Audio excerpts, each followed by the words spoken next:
제가 이 얘기를 좀 하고 싶은데요. 추구하는 삶의 내용과 목적이 좀 달라야 된다고 봅니다. 누가복음 12장 22절에 3, 4절을 보면 너희가 무엇을 먹을까 마실까 걱정하지 말라고 얘기합니다. 너희 아버지께서 이런 것들이 너희에게 있어야 할 것을 이미 아신다는 거죠. 하나님의 공급해 주심을 경험할 수 있는 기회를 박탈하지 마십시오, 스스로. 저는 제가 이 얘기는 꼭 드리고 싶은데요. 제가 몇 번의 경험들을 거치다 보니까 하나님께서 저한테 공급해 주시는 것들을 경험하게 됐습니다. 제가 이 얘기를 드리고 제 얘기를 하려고 하는데요. 야곱이 에서와 쌍둥이 형인 에서보다 야곱은 정말 못났습니다. 성경에 묘사된 대로 보면 에서는 그 당시에 최고의 인기 오빠의 대상이 존중받는 오빠의 대상이 사냥을 잘하는 사람이었습니다. 에서는 그 이스라엘 사회가 유목민인데 사냥을 해서 뭔가 한다. 이거는 엄청난 인기 캡의 오빠입니다. 그 가나안의 여자들이 에서를 보면서 오빠 하면서 다녔던 그 시절. 이때 야곱은 뭐였습니까? 엄마하고 맨날 팥죽이나 끓이고 엄마 옆에 붙어서 설거지 같이 했는 그런 모습입니다. 극단적인 차이가 납니다. 그런데 어느 날 에서가 보게 된 게 뭐냐면 부모가 얘기를 하는데 장자권이라는 게 있다는 걸 압니다. 하나님의 축복을 받으면 다른 게 있다는 걸 알게 됩니다. 그리고 나서 에서가 에서를 속여가면서 장자권을 뺐죠. 팥죽 한 그릇 써놓고서 배고파 죽겠는 사냥하고 지쳤는데 에서 앞에서 팥죽을 끓이면서 먹고 싶나? 줄까? 라고 약 올리는데 달라고 그러죠. 그러니까 장자권을 줘라. 그럼 줄게. 거래를 하죠. 그럼 뭐가 달라질 줄 알았습니다. 하나도 안 달라졌습니다. 장자권을 얻었는데도 아무것도 안 달라졌습니다. 아버지를 속여서 에서의 털을 붙여서 에서의 옷을 입고 축복을 받았는데도 불구하고 달라진 게 아무것도 없었습니다. 그런데 에서가 죽이겠다고 하니까 도망갑니다.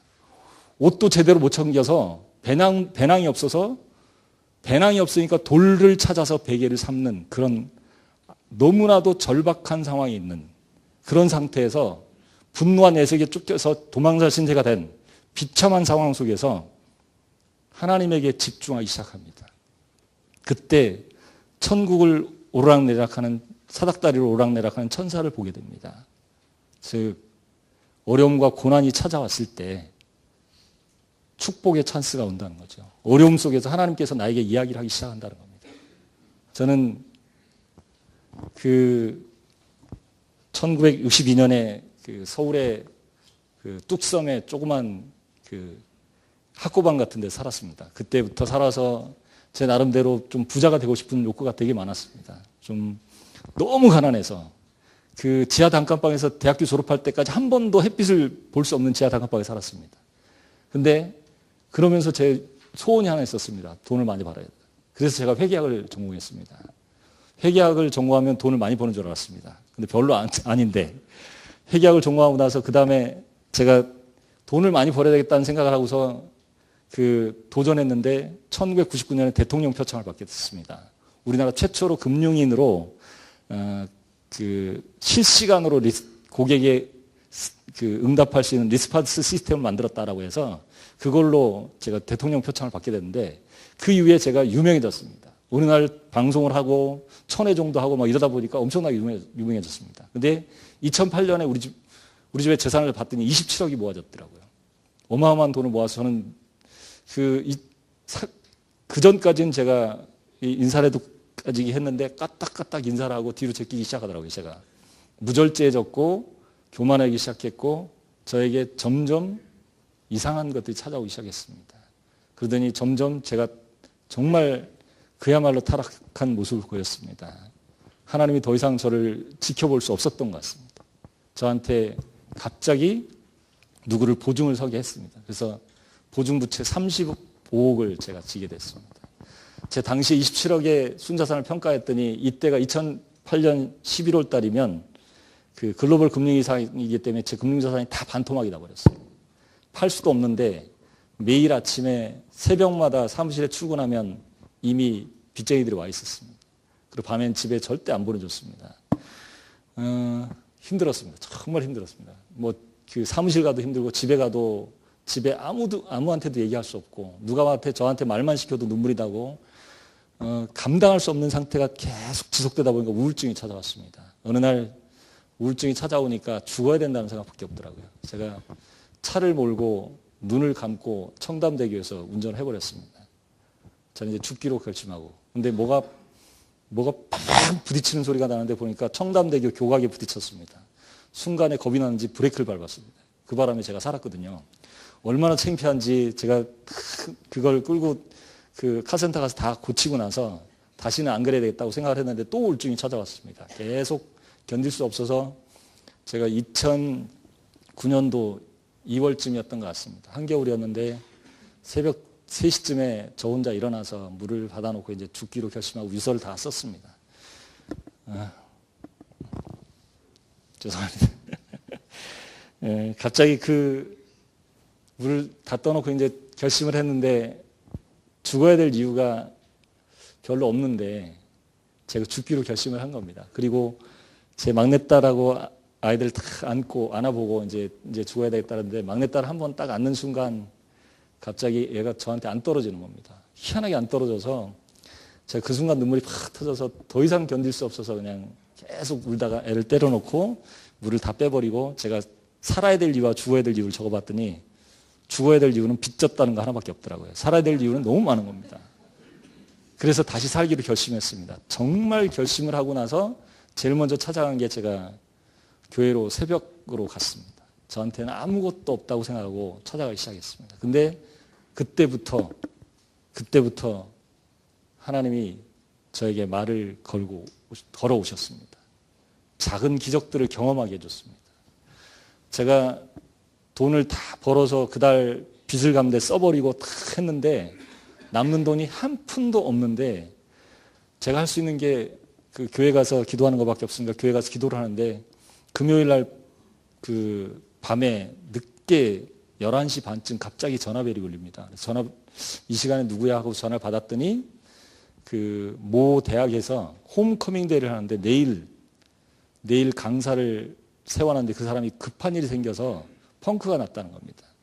그러면서 누가 대타로 저한테 전화번호를 줬는데 해줄 수 있냐고 해서 가능하다고 했죠. 조금 어렵지만 가능하다고 했는데 그러고서 그 다음날 갔습니다. 가서 돈을 딱 받아보니까 저한테 필요한 돈이었어요. 정확히 필요한 돈에 1원도 틀리지 않았습니다. 기적이 하나씩 경험되기 시작했습니다. 어느 날 제 딸아이가 고등학교 1학년 때 이게 터졌는데 제 딸아이한테 제가 그 과외를 시킬 수가 없는데 이 아이한테 제가 아무것도 해줄 수 없으니까 자기가 한 번만 논술에 대해서 한 달만 듣게 해달라. 그래서 30만 원을 지출해서 논술학원 가서 한 달간 들었습니다. 그런데 이 아이가 논술 우수자로 한 대학에 그 수시로 합격을 해버렸습니다. 저는 제 딸아이가 그 실력이 안 된다고 믿습니다. 안 된다고 확신합니다. 그런데 하나님이 기적으로 만들어줬습니다. 이게 어느 순간 찾아오는 기적들이 살살 생기더니 어느 날 제가 빚이 갚아지고 있는 것을 보게 됐습니다. 그리고 그로부터 5년이 지난 2012년 12월 20일 날 키움증권의 회장이 저희 회사를 사겠다고 합니다. 제 회사를 사는 바람에 사겠다고 해서 제가 팔고 나니까 빚이 제로가 됐습니다. 하나님이 주시는 기적들을 제가 맛보고 나니까 그 다음에 저에게 찾아오는 삶의 다른 의미들이 찾아오기 시작했습니다. 제가 빚진 사람들만 보면 같이 눈물을 흘리면서 그 사람들의 어려움을 해결하는 데 초점을 맞추게 됐고 다른 사람 돈이 없는 사람들을 보면 돈이 없는 사람을 예전에 무시했는데 이제는 그 사람이 안타까워서 같이 얘기를 하고 제가 돈을 많은 사람들을 보면 그 사람에게 돈이 중요하지 않다라고 하는 것에 대한 얘기를 하기 시작했어요. 결국 나 중심에서 하나님 중심으로 바뀌면 그런 것들이 찾아온다는 겁니다. 제가 이때 기억했던 말씀 중에 하나가 마태복음 16장 19절인데요. 제 어머니가 돌아가시기 전에 저한테 마지막으로 아들아, 내가 너한테 줄 선물이 하나도 없는데 저희 집이 너무 가난했으니까 아무것도 준 적이 없습니다. 제가 결혼할 때도 5만 원 받았습니다. 당시에 전셋집이 1,000만 원이었는데 5만 원. 제 아버지가 결혼하는데 내가 줄 돈이 없어서 5만 원 준다고 그러고 5만 원 주시더라고요. 그렇게 근데 제 어머니가 돌아가시기 전에 바로 그런 얘기를 하더라고요. 내가 어젯밤에 꿈을 꿨는데 맑은 우물에서 예수님이 나타나서 물에서 뭘 하나 건져줬는데 열쇠다. 그러면서 열쇠를 너한테 줄 테니까 이 열쇠는 땅에서 매면 하늘에서 매이고 땅에서 풀면 하늘에서도 풀린다라고 하면서 얘기를 하셨는데 마태복음 16장 19절입니다. 이 마태복음 16장 19절의 가장 앞부분을 올라가 보십시오. 18절, 17절, 16절, 15절 가면 이런 말이 있습니다. 예수 그리스도께서 물어봅니다. 제자들한테. 사람들이 나를 누구라 하느냐라고 했더니 이사야 선지자 이런 표현을 씁니다라고 했더니 너희는 나를 누구라 하느냐 그랬더니 베드로가 주는 그리스도시요 살아계신 하나님의 아들이십니다라고 고백을 합니다. 그것에 대한 믿음을 보이자마자 하나님께서 너 위에 반석을 세우리니 음부의 권세가 절대 침범하지 못할 것이다 라고 얘기하면서 천국 열쇠를 내게 주노니 라고 얘기합니다. 제가 여러분에게 상황은 어렵고 글로벌 경제도 없고 지금도 어려운데 첫 번째 우리가 가져야 될 게 뭐냐, 내게 천국 열쇠가 있다라는 생각을 해보셨으면 좋겠습니다. 우리는 천국 열쇠를 가졌습니다. 이 천국 열쇠가 있기 때문에 어떤 어려움에 대해서도 누구하고 비교하지 말고 내가 해결할 수 있다는 생각을 하십시오. 내가 해결하는 게 아니라 나는 특별한 만나를 매일 공급받고 있다고 생각하시면 그것이 여러분에게 행복을 줄 거라고 생각합니다. 두 번째로 제가 이제 그럼 본격적으로 우리가 경제활동을 하는 우리 입장에서 이슈에 대한 대안이 뭐냐라는 것이죠. 이슈에 대한 대안. 첫 번째, 빚고 나는 사회에서 빚 안 지고 사는 방법이 뭐냐는 거죠. 잠언 22장 7절에 보면 부자는 가난한 자를 주관하고 빚진 자는 체주의 종이 되느니라. 빚지지 말라는 겁니다. 어떻게 이 세상에서 빚 안 지고 살 수 있냐. 레버리지 효과도 있는데 말도 안 되는 쓸데없는 얘기 하지 마라. 너 강사 맞냐라고 얘기할지도 모르겠습니다. 근데 첫 번째 원리에서 우리가 제발 온전한 만나로 사는 습관을 좀 가져볼 필요가 있습니다. 미리 땡겨 쓰지 마십시오. 다음 달 걸 미리 땡겨 쓰는 거 신용카드로 긁는 거요. 우리나라만 많습니다. 실제로 미국하고 우리나라하고 신용카드 사용 금액을 비교해 봤더니요. 최초의 신용카드를 만든 게 미국인데도 불구하고 미국 사람들은 약 50%, 우리나라는 70%를 씁니다. 미국보다 훨씬 더 많이 사용합니다. 신용카드의 노예가 되어버렸다는 거죠. 할부는요. 다음 달 걸 미리 땡겨 쓰는 겁니다. 다다음 달 것까지 땡기는 거죠. 3개월치를 미리 땡겨 쓴다는 얘기입니다. 그러면 하나님이 주시는 만나를 경험할 새가 어디 있어요? 없잖아요. 그 기회를 갖기 위해서 빚지지 말라는 겁니다. 제가 철저히 하는 것 중에 하나가 신용카드는 당월 통장 안에 있는 그 금액 이상은 절대 결제하지 않습니다. 제가 빚지고 나서 이기고 나서 한 첫 번째 방법입니다. 두 번째로 내 빚을 좀 점검해 보십시오. 혹시 여러분 중에 빚을 가지고 있다면 부채를 가지고 있다면 부채 리스트를 쫙 펼치십시오. 빚 지긋지긋해서 펼쳐보기도 싫다라고 생각하신다면 이미 겸손한 자세가 안 돼 있는 거죠. 겸손하게 나를 보십시오. 나를 보셔야만 그 다음에 극복할 방법이 나와요. 빚도 안 보이는데 어떻게 빚을 애써 회피하면 빚을 회복할 방법이 없어요. 첫 번째 그걸 하십시오. 그 중에 담보대출이 있다면 담보대출은 두 가지를 점검하십시오. 첫 번째, 내 담보대출이 고정금리냐 변동금리냐. 지금은 고정금리로 갈아탈 찬스입니다. 고정금리로 갈아타십시오. 두 번째로 대출금리가 은행에 내가 대출을 이미 받고 있다면 인터넷에 들어가서 평균 대출금리가 얼마인지를 보세요. 그거보다 내가 1% 이상 높다면 은행에 가셔서 대출금리를 떨어뜨려 달라고 하세요. 왜요? 은행은 여러분에게 친절한 여러분을 위해서 희생하는 데가 아니라 은행은 돈 장사하는 데입니다. 돈을 비싸게 빌려주고 싼 돈을 가져와서 비싸게 운용하고 싶은 게 은행이에요. 그런데 은행에 우리가 금리 인하 요구권이라는 게 있다는 겁니다. 우리한테는. 그래서 은행에 가셔서 내가 너무 많은 빚을 내고 있다면 금리를 떨어뜨려 달라고 요구하시라는 겁니다. 두 번째로 대부업체나 캐피탈업체를 이미 대출을 쓰고 있다.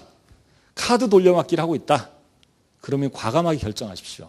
카드 돌려막기를 하고 있다면 카드 돌려막기 하고 있으니까 신용이 이상은 없어. 이미 카드 돌려막기를 하고 있다는 얘기는 현금 서비스를 쓰고 있다는 거예요. 그럼 이분의 신용등급이 이미 8등급으로 떨어져 있어요. 자기는 모를 뿐이지, 나만 모르고 있을 뿐이지 신용등급이 8등급으로 떨어졌어요. 이때는 취하셔야 돼요. 어떻게 해요? 우선 대출을 한 건으로 될 때까지 건수를 줄여야 돼요.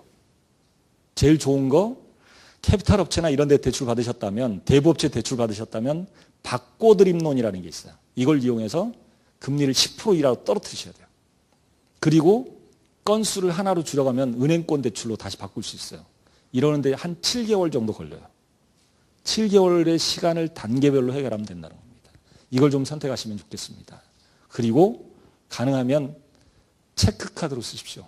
통장에 있는 돈 안에서만 쓰십시오. 그리고 그게 극복이 되거든 현금을 쓰십시오.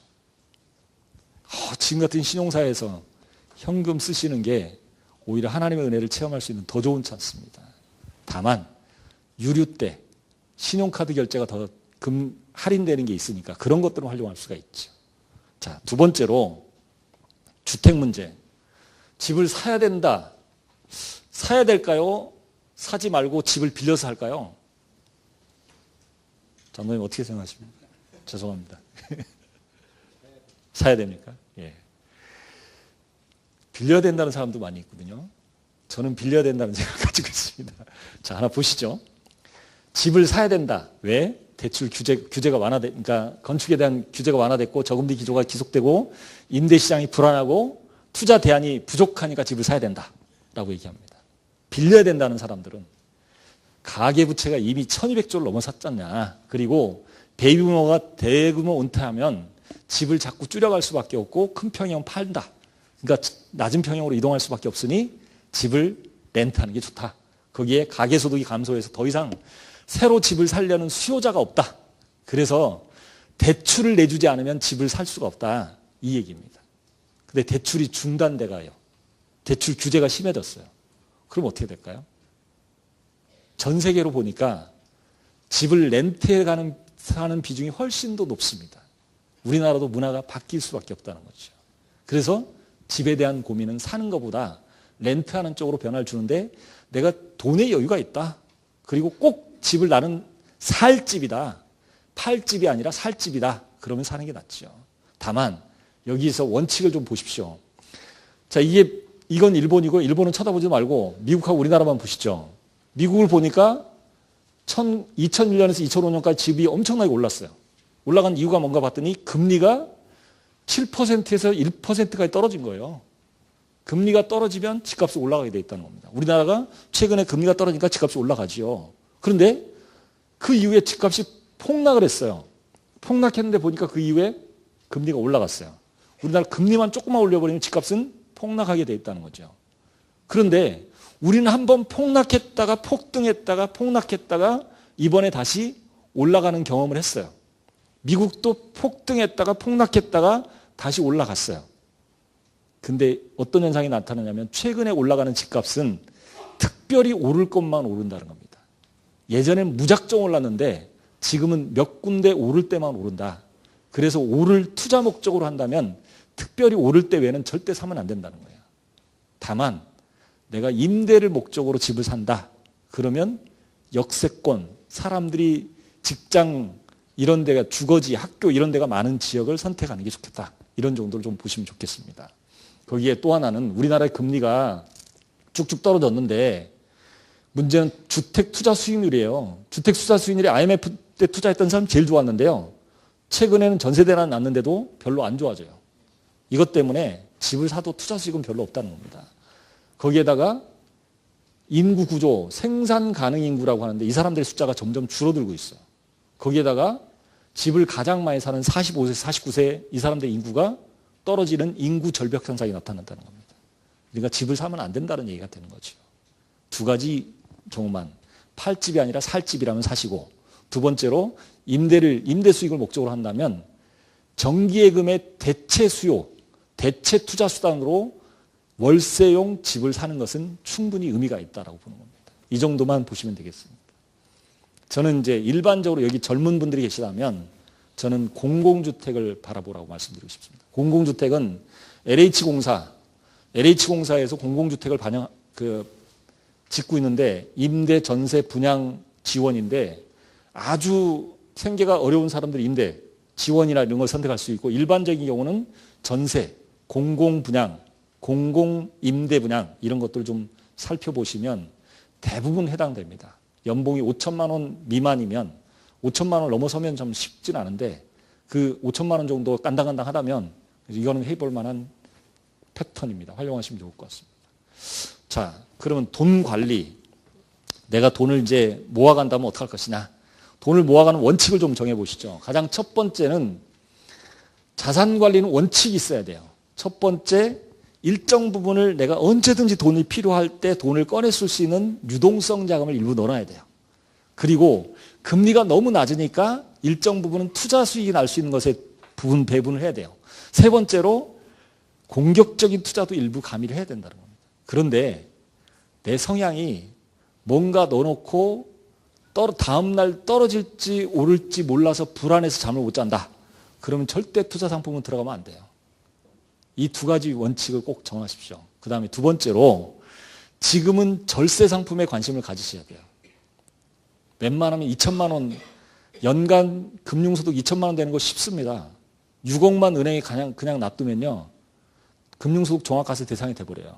그래서 절세에 대한 고민을 하실 수밖에 없어요. 이런 것 때문에 고민을 하면서 첫 번째 원칙을 정하십시오. 첫 번째, 여기서 제가 이 얘기를 좀 하고 싶은데요. 금융소득 종합과세 대상이 되면 41.8% 세금만 내는 게 아니라요. 국민건강보험료도 올라가지, 국민연금도 올라가지, 2중, 3중으로 준조세 성격들이 같이 올라가 버리니까 엄청난 피해를 입습니다. 그래서 되도록이면 종합소득 과세 대상에서 제외되도록 뭔가 노력을 좀 하실 필요가 있죠. 그중에 첫 번째 자산관리 두 번째 원칙은 기간별로 배분하라는 겁니다. 단기, 중기, 장기로. 단기는 무조건 원금이 보장되는 거. 그다음에 중기는 비교적 원금이 보존되는 것에 애써지는 것.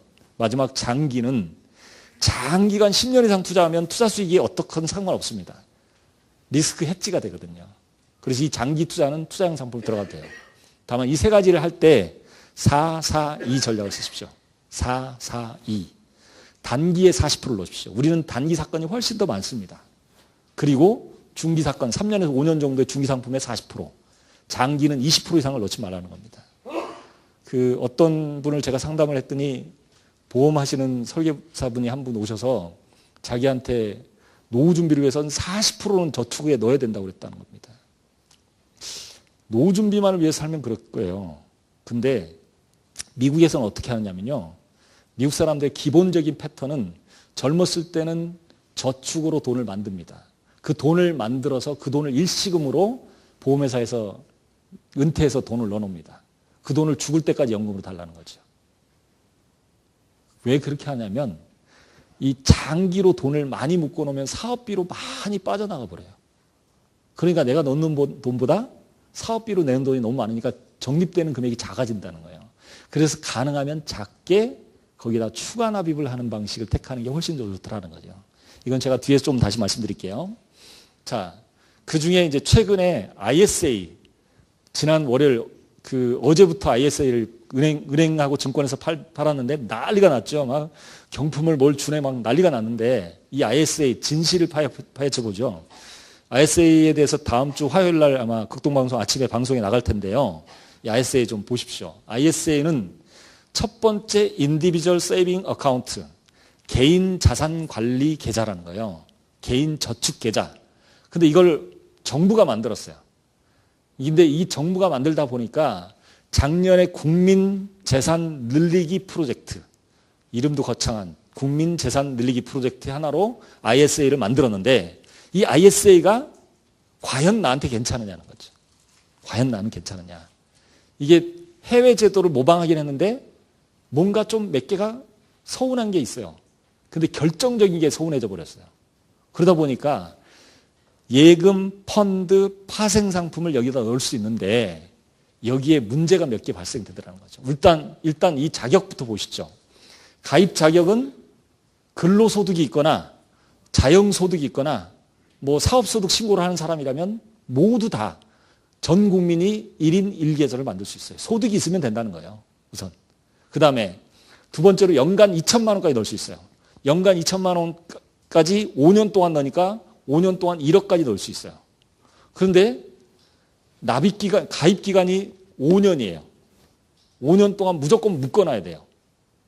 예외는 있어요. 29세 미만 청년, 5천만 원 미만의 그 소득을 가진 사람, 그 다음에 그 저소득 지원, 그 국민기초생활보호법에 의해서 보장받는 그런 사람들, 이분들의 경우는 3년만 묶어놔도 돼요. 5년간 묶인다. 이게 좀 주의할 필요가 있어요. 세 번째로 예적금 다 넣을 수 있다는 건데 여기서 발생되는 200만 원까지는 세금을 한 푼도 안 받겠다는 거예요. 200만 원 초과하는 것에 대해서는 9.9%의 분리과세를 하겠다는 거예요. 자, 여기서 한번 좀 주목해 보십시다. 2천만 원 놓고 1년에 200만 원 이자가 발생한다. 몇 프로예요? 10%잖아요. 10%. 지금 은행의 예금이 몇 프로예요? 1.5%. 그럼 펀드 수익률이 10% 이상 나는 게 몇 개나 될까요? 잘 안 나요. 정확히 얘기하면 3%, 4%예요. 1년 동안. 그럼 200만 원 안 난다는 거예요. 여러분들이 착각하시면 안 되는 게 이 IS를 넣으면 무조건 1년 동안 200만 원 이자가 나와서 그거 세금 안 내도 되는 걸로 착각하시면 안 된다는 거예요. 투자 상품이기 때문에 손실이 날 수도 있다는 거예요. 그 다음에 세 번째로 이게 5천만 원 이하일 때는 250만 원까지 해준대요. 5천만 원 이하에 내가 몰빵을 해도 그 250만 원까지 했는데 25% 수익이나 수익이 난다고요? 글쎄, 25%가 아니라 12.5% 정도 수익이 날까요? 좀 고민해 보실 필요가 있어요. 자, 이게 2018년까지 넣을 수 있어요. 그런데 은행도 처음 해보고 증권회사도 처음 해봐요. 과연 잘할까요? 의심스러워요. 그러니까 지금은 지켜보셔야 돼요. 무조건 가입하면 안 된다는 거죠. 적어도 3개월 정도 지켜보고 실적이 나오는 걸 보고 가입하시라는 거예요. 근데 이거는 먼저 여러분들이 결정을 하셔야 돼요. 나는 위험 중립형이냐? 나는 위험 중립형에서 절대 손해보는 게 싫다. 그러면 정기예금을 기본적으로 넣어야 돼요. 그리고 국내 채권, 해외 채권을 넣는 거죠. 나는 그것보다 조금 더 공격적이다. 그러면 원금 보장형 ELS 또 ELB, ELT 해갖고 주가지수 연계 상품이 있어요. 거기다가 해외 채권, 해외 혼합형 펀드를 넣으면 됩니다. 자기의 성향을 따져보고 가입하셔야 돼요. 이 원칙이 있다는 겁니다. 그 다음에 여기에 이제 은행이나 증권에서 절대 얘기 안 하는 게 하나 있어요. 수수료가 있어요. 수수료. 우리가 통장을 개설했다고 통장 관리한다고 수수료 내는 거 보셨어요? 근데 유럽이나 선진국에서는 이미 통장 관리 수수료를 떼가요. 제가 홍콩에 계좌를 하나 개설했더니요. 1,000만 원 넣어놨더니 프리미엄 서비스를 잘못 제가 선택을 했어요. 제가 영어가 짧아서 잘못 선택하는 바람에 그 선택했더니 나중에 한 2년 뒤에 가봤더니 그 200만 원이 없어졌더라고요. 뭘로 빠졌더니 수수료 빠졌어요. 앞으로 우리나라 ISA가 수수료가 빠져나갑니다. 이걸 개설하면 통장 기본 수수료가 0.1%예요. 뭐에 0.1%예요? 원금에.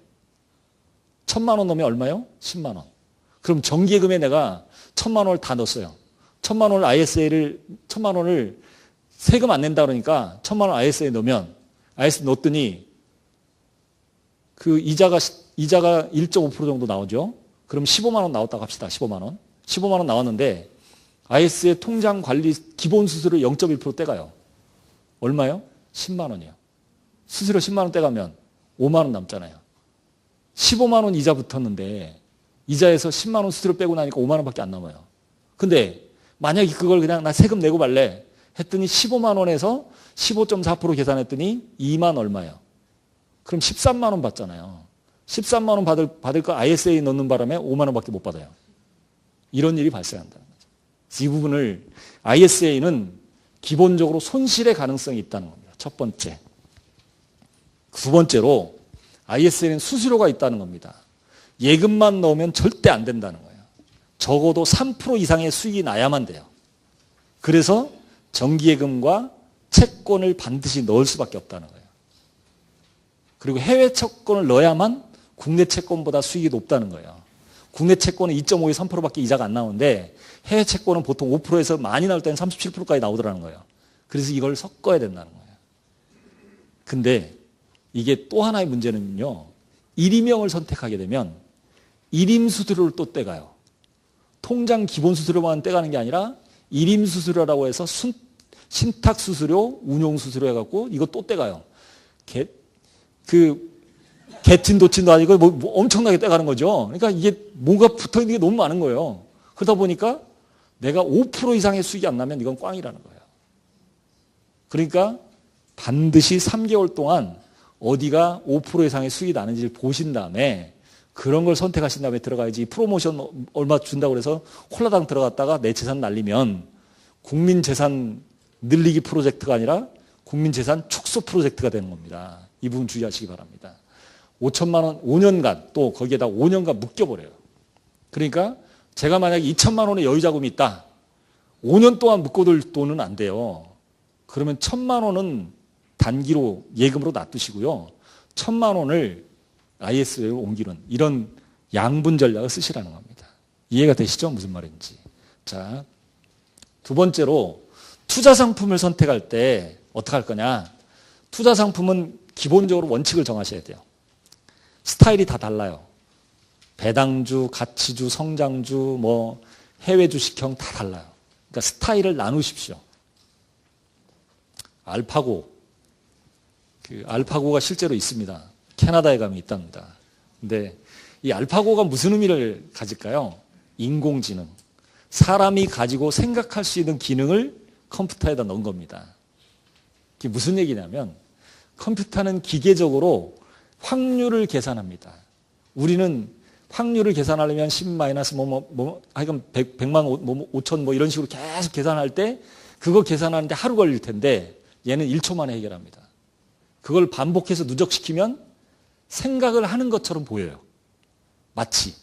그래서 엊그제 이세돌하고 하면서 졌던 이유는 자기가 놓을 수 있는 확률을 나머지 이세돌이 여기다 놓으면 그 다음 확률이 어떤 게 제일 높은가를 막 계산해서 그걸 찾는 겁니다. 근데 이세돌이 놓은 78수가 놓는 순간 나머지 것의 확률이 다 똑같아져 버린 겁니다. 그리고 얘가 어디다 놓을 줄 모르니까 아무 데나 놔버린 거죠. 그게 인공지능의 문제인데요. 근데 오늘 이세돌한테 이긴 이유는 그걸 또 수정 보완한 거죠.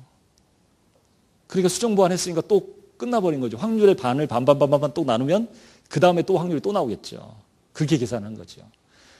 이게 어떤 것으로 변화가 되면요. 변화가 되느냐면 우리의 모든 기기들에 이런 것들을 적용해서 내가 뭔가 계산을 해야 되는데 단추 하나만 누르면 계산이 되게 한다든지 예를 들면 내가 올해 지금 어디다 투자하려고 그러는데 투자해서 수익률이 나한테 가장 많이 나올 게 어딘지를 지금 상황에서 계산해 주는 그런 계산식을 뽑아내서 딱 여기다라고 찍어줘요. 이게 뭐냐면 로보 자산관리입니다. 로보 어드바이저. 제가 하고 있는 사업인데요. 우리나라에서 외국인이 돈을 팔고 나갔대요. 이 돈이 어디로 갔는지 아무도 모르잖아요. 우리는. 근데 기계는 알아요. 얘는 컴퓨터는 알아요. 이 돈이 여기서 빠져서 미국에 가 있다는 거예요. 유럽에 가 있다는 거예요. 다 계산해요. 오늘 어제하고 숫자가 달라졌어요. 여기가. 그러면 어디로 갔는지 그 다음에 어디로 움직이는지 다 알아요. 그러니까 그걸 예측해서 운용을 하다 보니까 지금 지난 1월 달부터 이번 3월 달까지 수익률을 보면 펀드 수익률이 마이너스 대체로 국내 펀드, 해외 펀드가 평균적으로 마이너스 한 3%에서 5% 정도 됐는데 로보 어드바이저는 2.5%예요. 그 차이가 발생하기 시작하더라고요. 제가 하는 사업을 하나 말씀드리면 저는 이 재무 컨설팅 앱을 통해서 이런 로보 어드바이저로 돈을 관리해주는 그런 시스템을 만들고 있습니다. 그냥 참조로 제가 말씀드리고 넘어가겠습니다.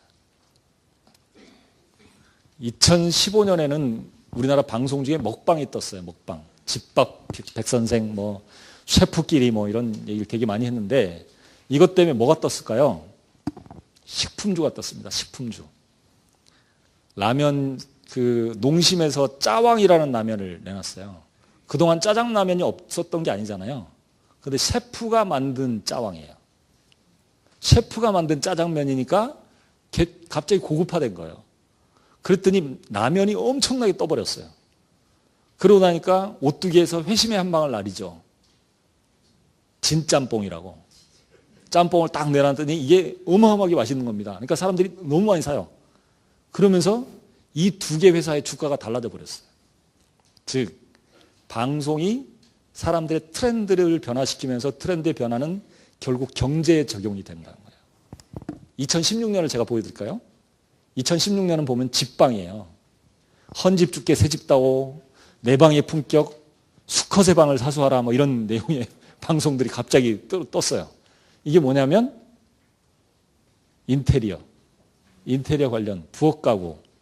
옛날에는 그 아파트 하면 찬장 있고 싱크대 하나 있었는데 시스템 가구로 바뀌어요.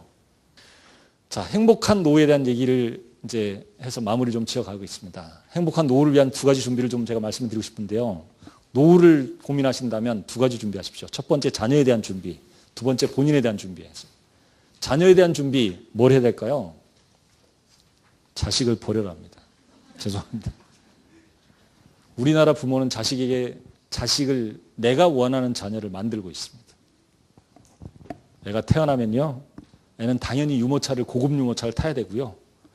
그 국산 그 어린이 유아복을 입어도 되는데 꼭 루이비통 무슨 베네똥 같은 걸 꼭 입어야 되고 이런 상태가 된다면 어느 순간 아이를 너무 부모의 자존감을 키우기 위해서 자존심을 키우기 위해서 애를 바꾸면 안 돼요. 유모차 10만 원짜리 타도 되는데 꼭 250만 원짜리 타야 된다는 거죠. 왜요? 아빠의 자존심 때문에. 그럴 필요가 있을까요? 여기서 시작된 게 어느 날 우리 아이가 학교에 가서 지는 게 싫은 겁니다. 그래서 아이를 학원을 뺑뺑이 돌리기 시작합니다.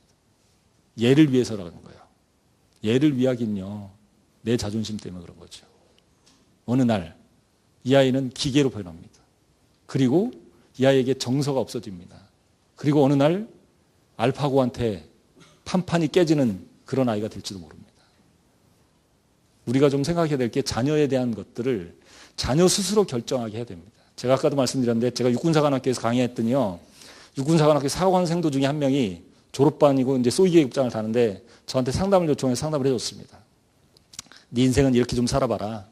인생에 대한 그림을 이렇게 그려라. 그리고 저축은 이렇게 해라라고 했더니 제 얘기를 다 듣고 나서 뭐라고 그러냐면 감사합니다. 그러더니 집에 가서 엄마한테 물어보고 결정하겠다는 거예요. 대한민국 육군사관학교 정말 건강한 학교 졸업생인데 우리 아이들의 99%가 그렇게 결정됩니다. 제가 아주 친한 미 군속이 하나 있는데 그 친구는 자녀가 7명입니다. 그래서 제가 걱정이 돼서 네 노후 어떡할래? 그랬더니 이 아이가 뭐라고 그러냐면 자기 걱정 하나도 없다는 겁니다. 7명 다 돈 나오니까 교육시키고 고등학교까지 자기는 고등학교 잘 다닐 때까지 자기의 사랑을 다 퍼부어주겠대요.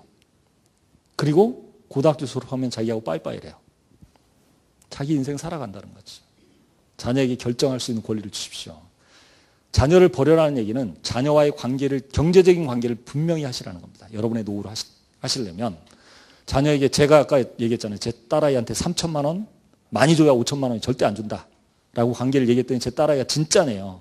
몇 번이고 확인하기에 진짜라고 했더니 이 아이가 지가 돈을 벌어야 되겠다는 거죠. 스스로 하게 해야 됩니다. 그래야만 어려워졌을 때 부모에게 찾아와서 요구할 수 있는 금액의 한도도 제한하십시오. 그래야만 자기 스스로 이겨내려고 하는 그런 의지가 생기지 부모가 다 해결해주면 부모는 스스로 자녀는 절대 살 수 없습니다. 스스로.